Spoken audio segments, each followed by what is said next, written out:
논문을 쓰다 보면은 서론, 본론, 결론 가운데 서론을 제일 나중에 쓰게 됩니다. 위기시대에 주신 하나님의 말씀을 듣기 위해서 꽤 오랜 시간 동안 우리는 엘리야, 엘리사 두 선지자를 통하여 하나님의 말씀을 경청해 왔습니다. 오늘은 그 마지막 시간이면서 서론의 말씀, 당신의 왕은 누구입니까? 라는 제목으로 은혜를 나누려고 합니다. 일제강점 초기를 살다간 민족 지도자 단재 신채호 선생이 늘 말씀하시던 명언이 있습니다. 역사를 잊은 민족에겐 미래가 없다. 역사를 잊은 민족에겐 희망이 없다는 말씀입니다. 이스라엘 백성들은 위기시대를 살아온 자신들의 역사를 기록하고 그것을 역사서라고 부르지 않고 예언서로 명명합니다. 여기서 예는 미리 예자를 쓰지요. 미래에 일어날 일을 미리 알려준다는 뜻입니다. 그런 점에서 엘리야, 예레미야, 에스겔, 다니엘 그리고 이어지는 12권의 소선지서는 예언서입니다. 그런데 히브리인들은 여호수아, 사사기, 사무엘상하, 열왕기상하 등 역사서 또한 예언서라고 부르고 있습니다. 과거의 역사는 오늘의 예언이라는 것이요. 여기서 예언은 하나님의 말씀을 받아 전한다라는 뜻입니다. 이 역사서를 기록한 사가들을 신학자들은 신명기 역사가들이라 그렇게 부릅니다. 말씀을 받았을 때 순종하면 백성들이 복을 받고 예언의 말씀을 받았을 때 불순종하면 저주를 받는다는 사상이 일관되게 흐르고 있습니다. 이때 예언의 예는 미리 예자가 아니라 맡을 예자 예언입니다. 예언자는 하나님의 말씀을 맡아서 전하는 자들이라고 하는 것이지요. 예언은 단순히 미래라는 시제가 중요한 것이 아닙니다. 아니, 예언에는 오히려 시제가 없습니다. 과거에 일어난 역사를 오늘 조망하면서 거기서 오늘의 하나님의 말씀을 깨달으면 그게 예언입니다. 오늘 우리 가운데 일어나는 수많은 사건들을 통하여 하나님의 계획과 하나님의 뜻을 발견하고 전하면 그게 예언입니다. 미래에 일어날 일을 하나님의 뜻을 따라서 선포하면 물론 예언입니다. 그래서 여러 왕들의 이야기라는 열왕기서는 참된 두 주인공 엘리야, 엘리사를 등장시켜 하나님의 말씀을 전하고 있습니다. 그래서 열왕기상은 엘리야서, 열왕기하는 엘리사서라고 해도 무방합니다. 왕들의 역사가 아니라 이 위기시대의 예언자들이 하나님으로부터 어떤 말씀을 받아서 어떻게 전했는가를 우리에게 생생히 전해주고 있습니다. 오늘 우리가 살아가는 이 시대를 부르는 호칭들이 참 다양합니다. New Normal, 지금까지 보았던 일상이 아니라는 겁니다. 전혀 다른 세상이 우리 가운데 펼쳐지고 있다는 뜻이죠. 미정유, 지금까지 우리가 맛보고 걸어왔던 길이 아니라는 겁니다. 문명사적 대전환기, 아무튼 지금은 그 어느 때보다도 하나님의 말씀, 하나님의 뜻을 우리가 받아야 할 때입니다. 그 예언의 말씀을 받아서 순종해야 할 때라고 하는 것이죠. 여러분, 전 세계적인 위기 상황, 정치적인 진영 대결, 경제적인 위기, 여러 사회적인 갈등 사회 속에서 여러분 하루하루 밥상 챙기기도 얼마나 힘드십니까? 그러나 위기는 사실 어제 오늘의 위기는 아닙니다. 고금리 고물가라고 하는데 IMF 금융위기 때에 우리 교회도 은행 이자가 27%까지 뛰는 걸 보았습니다. 저도 어릴 때에 펌프 지하수로 배를 채워도 보았습니다. 신학생 시절에 식권 석장이면 하루를 살 수 있는데 그 석장이 없어서 두 끼를 먹고 한 끼는 숭늉을 마시고 나면 밑에 누룽지가 남습니다. 그 숭늉통을 거꾸로 엎어서 밥그릇에 담아서 한 끼를 때우기가 일쑤였습니다. 영등포에서 친구를 만나고 토큰 하나만 그랬더니 그 친구도 토큰이 똑 떨어졌습니다. 나는 고척동까지, 친구는 서대문까지 걸어서 갔지요. 근데 지금도 만나면은 그때 일을 생각하면서 끌끌대고 함께 웃습니다. 살아왔던 지난 날을 뒤돌아보면 사실 뉴노멀 아닌 때가 언제 있었습니까? 우리가 언제 걸어보고 인생을 걸었습니까? 미증유 아닌 때가 언제 있었습니까? 에덴 동산 이후 인류 역사는 격동의 시대 아닌 때가 없었고 문명사적 전환기 아닌 때가 없었습니다. 우리가 위기라고 느끼는 것은 사실은 환경의 위기가 아니라 영적인 위기입니다. 이 영적인 위기 때에 하나님이 안 보이면 죽느니 사느니, 죽을 세상이니 살 세상이니 넋두리를 하게 되는 것입니다. 똑같은 걸 봅니다. 똑같은 시간에 똑같은 상황입니다. 근데 어떤 사람들은 저들은 거인이다, 우린 저들 앞에 메뚜기라고 고백합니다. 또 그렇게 보고합니다. 근데 어떤 사람들은 믿음을 가지고 믿음의 눈으로 보니 하나님께서 우리와 함께 계시면 저들은 우리의 밥이다. 얼마나 시각이 다릅니까? 여러분의 눈에는 지금 세상이 어떻게 보입니까? 마냥 큰 위기로만 보입니까? 아니면은 그 위기보다 크신 하나님, 위기를 다스리시는 하나님, 세상을 이끌어 가시는 하나님이 눈에 보이십니까? 언제나 위기 시대에 하나님이 우리에게 묻는 게 있습니다. 내 인생의 주인이 누구냐? 네 생각, 네가 하는 말, 네가 하는 판단, 하루하루 내 삶을 이끌어가는 왕이 누구냐 하는 것입니다. 그래서 오늘 설교 제목이 당신의 왕은 누구입니까? 입니다. 주인공은 엘리야입니다. 엘리야라는 이름 자체가 이미 대답이 그 안에 있습니다. 메시지가 있습니다. 야훼가 하나님이시다. 누가 왕이냐고? 야훼가 왕이다. 앞으로 펼쳐질 엘리야 시대, 엘리사 시대의 배경을 살펴보십시다. 이스라엘 역사는 다윗과 솔로몬의 영광 시대가 끝이 나고 솔로몬이 죽은 이후에 남쪽 유대와 북쪽 이스라엘로 나누어집니다. 특별히 북쪽 이스라엘은 악한 왕 시리즈가 펼쳐집니다. 그 첫 번째 왕이 여로보암이라고 하는 사람입니다. 구약 성경에 보면은 아무개 왕도 여로보암의 길을 따랐다, 누구도 여로보암의 길을 따랐다는 말이 반복적으로 기록되어지는데, 그 얘기는 여로보암이 금송아지를 만들어 놓고 이게 우리 하나님이다, 그래서 우상을 숭배했습니다. 그 길을 따라갔다는 것입니다. 불안하게 짝이 없는 시대가 흘러갑니다. 7번의 쿠데타 과정을 거쳐서 오므리가 나타나 소위 오므리 왕가를 세우게 됩니다. 오므리는 태조 이성계 같은 존재였습니다. 오므리 왕가의 창시자입니다. 이 오므리는 12년간 통치 시대를 통해서 군사력과 외교 그리고 나라의 경제를 비교적 안정되게 이끌어 왔습니다. 특별히 수도를 사마리아로 옮깁니다. 그리고 사마리아에 온갖 우상을 갖다 놓습니다. 이때부터 북왕국 이스라엘이라고 하는 말과 사마리아라고 하는 말은 동의어처럼 쓰여집니다.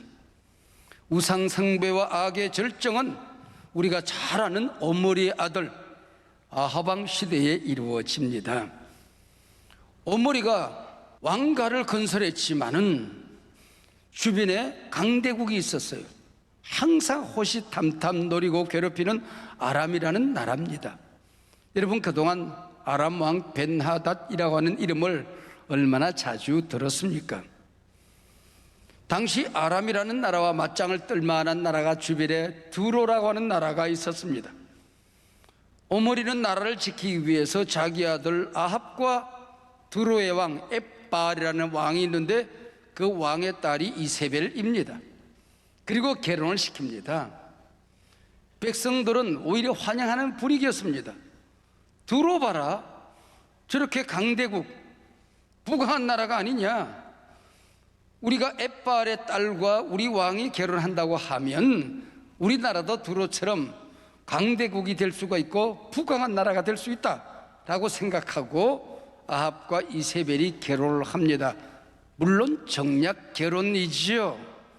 이 정략 결혼을 말미암아 이세벨이 바알 신앙, 바알 우상을 끌고 와 온 나라에 퍼뜨리게 된 것입니다.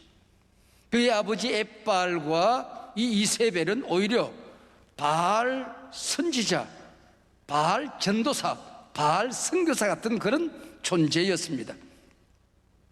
오므리 아합 시대를 통해서 쿠데타는 멈추어졌습니다. 나라는 안정을 찾았습니다. 그러나 바야흐로 바알 우상, 아세라 우상 시대가 되어버렸습니다.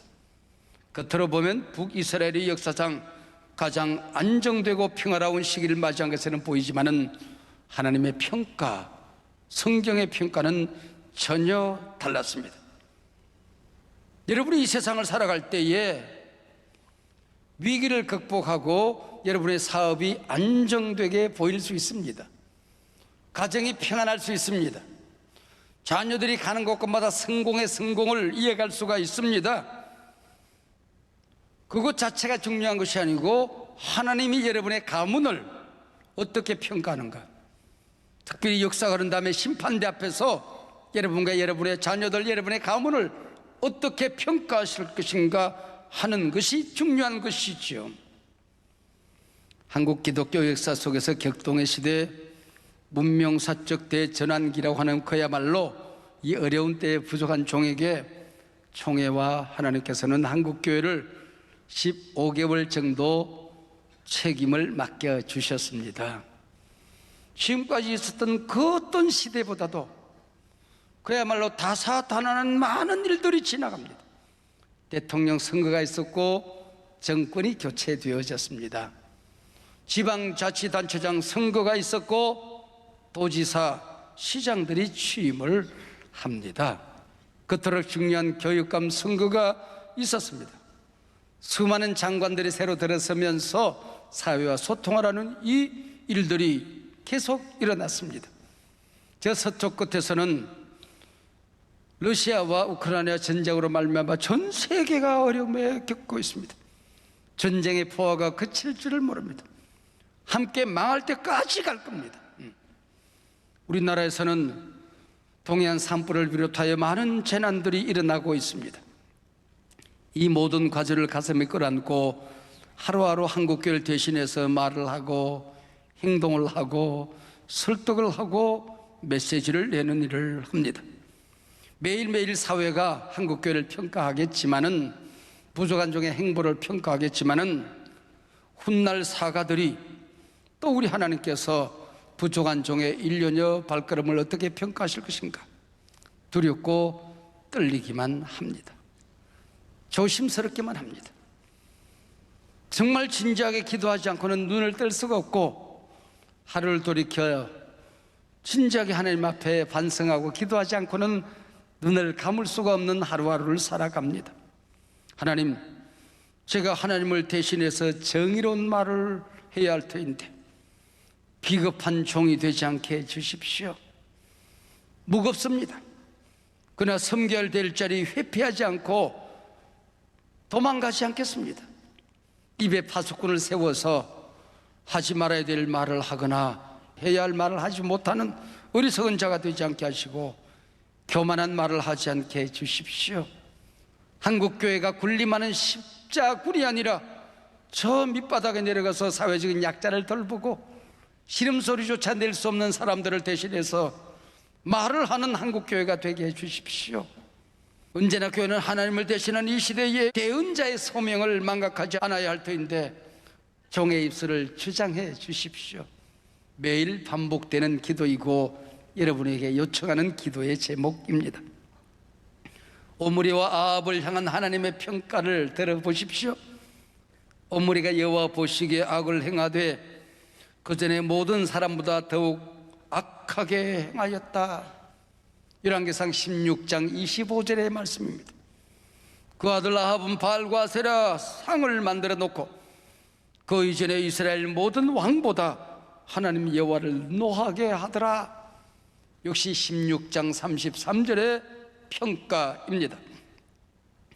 오므리 왕조는 정치, 경제, 안보 차원에서는 비교적 안정된 시대를 누렸습니다. 그러나 하나님 보시기에는 모래 위에 지은 집입니다. 심판날에 견딜 수 없는 집이었습니다. 아니, 북왕국 이스라엘을 망가뜨린 죄인의 가문이 되어버리고 말았습니다. 오늘날도 위정자들, 아니 모든 사람들은 부귀영화, 안정평화 외에는 관심이 없어 보입니다. 모든 가치가 세속주의입니다. 그러나 하나님은 그 중심을 보십니다. 그 가문, 그 교회, 한국 교회, 그 시대, 그 민족 신앙이 어땠는가? 그 시대를 이끌어가는 가치관이 뭔가? 영성이 뭔가를 보고 계시는 것입니다. 그 시대를 이끌어왔던 진정한 왕이 누구인가 하는 것입니다. Let king be king, 왕으로 하여금 왕되게 해라. Let God be God, 하나님으로 하여금 하나님 되게 하라는 것입니다. 이 엄청난 사명을 안고 하나님을 대신해서 그 어마무시한 바알과 맞서 대적을 하기 위해서 분연히 일어나는 사람이 있었으니 그가 바로 엘리야였던 것이었다. 이름부터 남달랐습니다. 야훼가 하나님이다. 그 누가 뭐라고 해도 바알이 하나님이 아니다.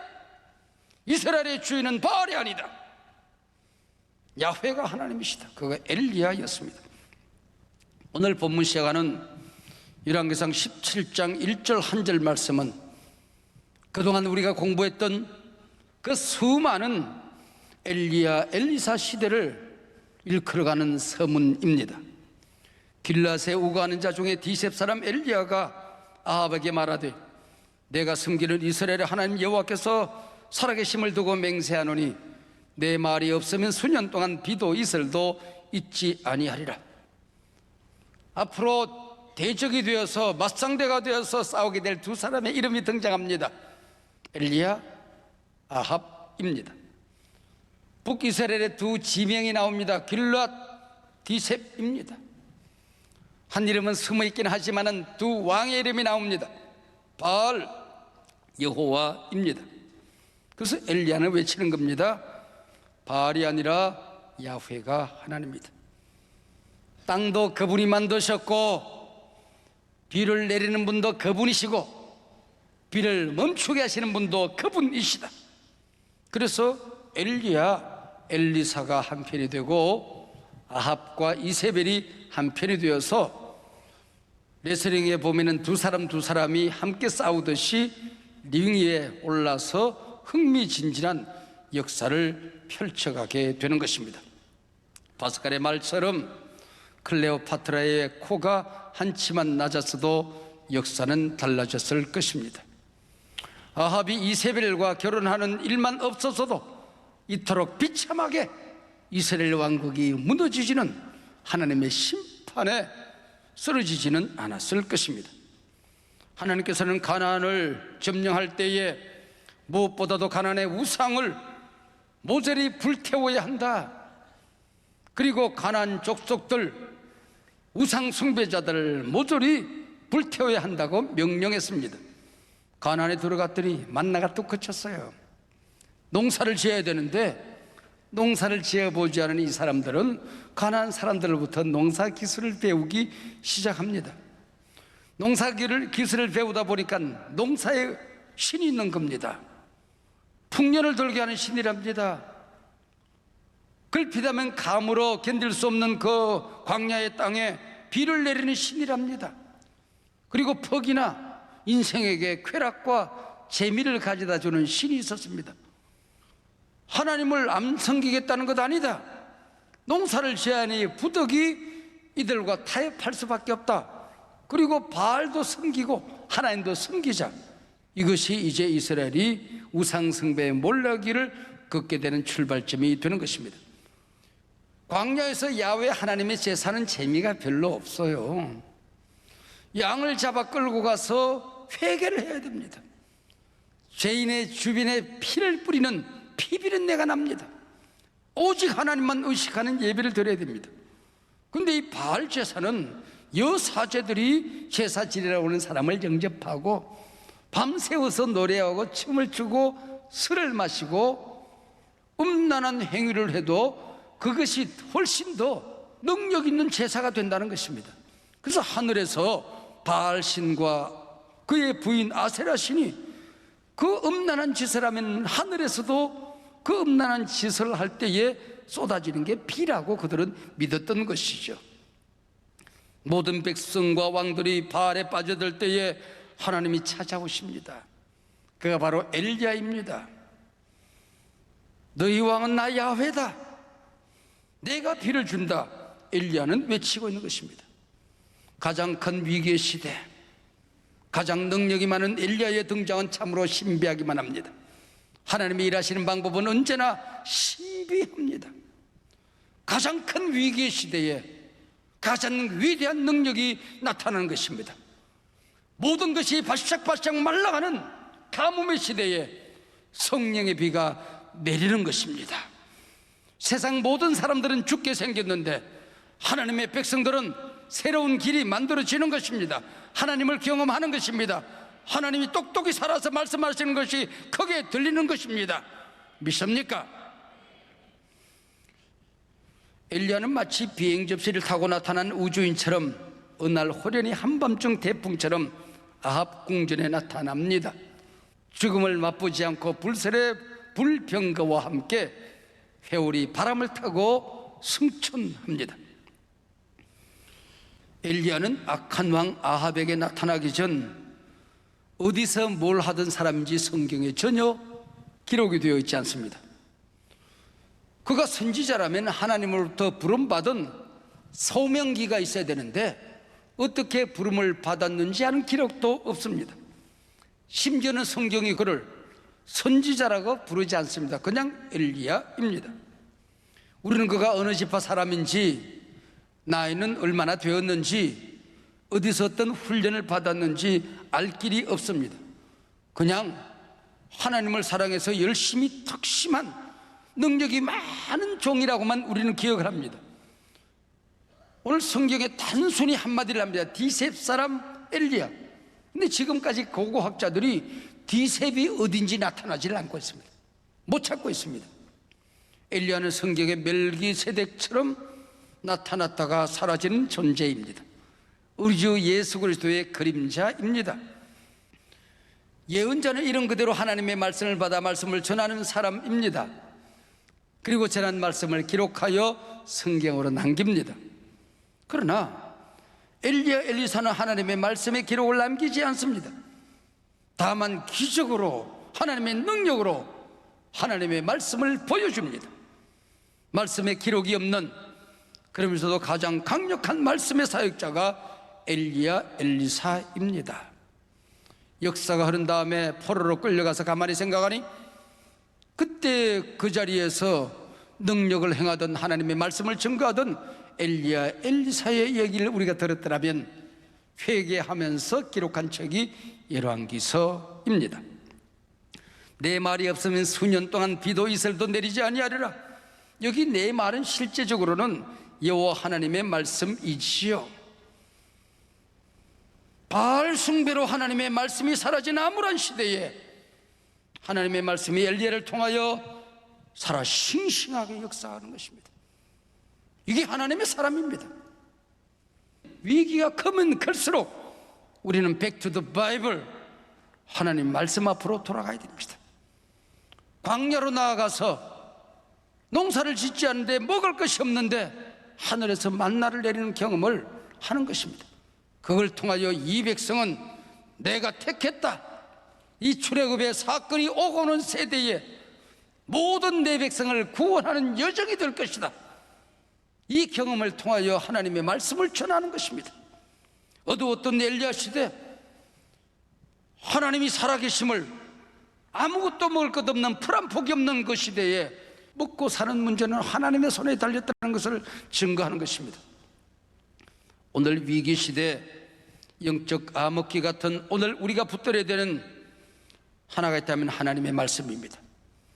고통의 시대는 우리가 하나님의 말씀 앞으로 돌아가서 그 말씀을 들어야 되는 것입니다.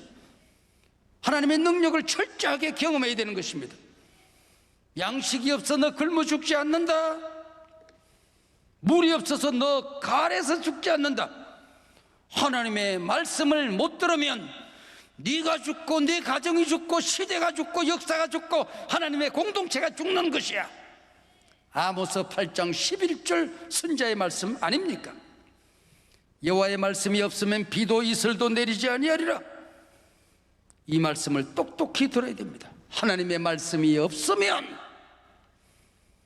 4차 산업혁명 시대에 모든 것을 이끌어가는 신이 물질 문명, 과학, 4차 산업혁명처럼 보이지만 역사를 이끌어가시고 역사를 만드시는 분은 하나님이십니다. 하나님의 손에 붙들리면 삽니다. 하나님의 임재를 경험하면 사는 것입니다. 밥을 주시는 분 하나님이십니다. 물을 주시는 분 하나님이십니다. 여러분, 이 진리는 엘리야 시대에만 진리가 아니고 오늘 우리가 사는 이 시대도 하나님의 백성들은 하나님이 우리를 먹이고 입히고 역사를 이끌어가고 어떤 상황 속에도 나를 죽이시지 않은 사랑의 하나님을 믿어야 합니다. 내 재주로 먹고 사는 게 아니다. 내 재주로 내가 잘 먹고 잘 사는 게 아니다. 하나님의 은혜로 우리는 산다 믿어야 하는 것입니다. 건강해서 일하는 게 아닙니다. 그 건강 누가 주었습니까? 하나님이 한번 탁 치면 쓰러지는 거예요. 어쩌면 그 한 번 친 게 주님 재림하실 때까지 땅에 누워 있어야 하는 거예요. 여러분, 이 세상과 저 세상의 거리가, 여러분이 이 땅에 사는 우리의 삶과 우리가 죽어서 살아가는 그 삶이 그렇게 거리가 멀지 않습니다. 5분이면 끝날 수 있습니다. 건강하면 오래 살고 비실비실하면 내일 가는 게 아니에요. 젊으면 오래 살고 나이 든 사람이 먼저 가는 것도 아니에요. 여러분, 오늘 살아가는 것이 하나님의 은혜입니다. 은혜 아니면 살 수가 없는 것입니다. 내 사업이라고 고집하지 마세요. 내 직장이라고 우기지 마세요. 하나님의 은혜입니다. 여러분, 이 위기 시대는 아합 왕에게는 심판이지만은 엘리야에게는 말씀을 증거하고 살아계신 하나님을 보여줄 수 있는 기회가 되는 것입니다. 오늘 위기 시대는 불신자들에게는 심판이요 걱정이요 근심이지만은 하나님의 백성들은 이때에 하나님을 경험하고 살아계신 하나님의 말씀대로 살아보고 하나님의 능력을 체험해보고 모든 것이 메말라도 굶어 죽지 않는다는 것을 보여주는 하나님을 증거하는 기회로 우리가 살아갈 수 있는 것입니다. 그래서 위기시대에 성경은 우리에게 말합니다. 나와 내 집은 오직 여호와만 섬기겠다. 네가 섬길 자를 오늘 선택해라. 우리 선택하는 것입니다. 오늘 본문 읽다 보면 아합 왕 앞에 나타나서 당당하게 말씀을 증거했던 엘리야, 그를 보고 이제 백성들을 설득하고 뛰어다니면서 백성들을 일으키라 그렇게 말씀하지 않고 거리 시내가에 숨어라 그렇게 말해요. 큰일 났다, 너 이제 말을 했으니까 너는 이제 큰일 당할 거야. 그래서 엘리야가 두려워 떨어서 숨으라고 했다면은 두려워하지 마라, 내가 너와 함께 한다니까, 내가 너를 지킬 거야 그렇게 말씀하셨을 거예요. 그러다가 혼자 싸우다가 탈진하여 지쳐 쓰러져요. 그랬더니 하나님께서 하시는 말씀이 너 혼자 싸운다고 하지 말아라. 바알에게 무릎을 꿇지 않은 7천 용사를 남겨두었다. 참 맥이 풀립니다. 아니 그 7천 용사 지금까지 뭘 했다는 겁니까?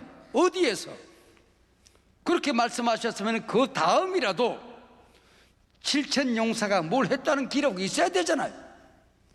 성경에 아무런 기록이 없어요. 왜 그럴까요? 지금은 위기 시대는 모든 것이 어려워지고 영성이 무너지는 이때는 바알이 기생을 부리는 그때는 살아계신 하나님을 우리가 경험하며 버텨내야 되는 것입니다.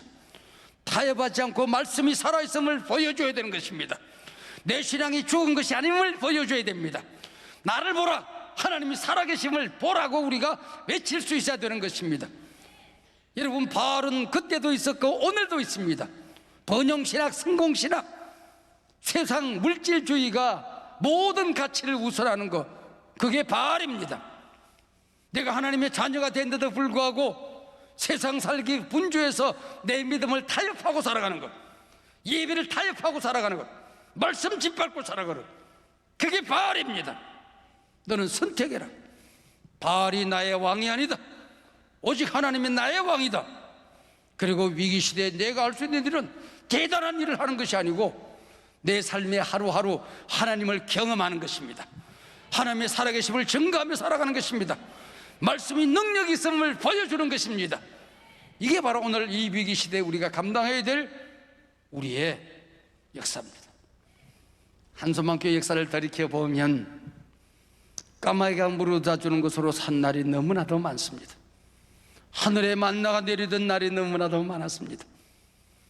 구름기둥 불기둥으로 이 전을 덮어서 하나님이 지켜주셨습니다.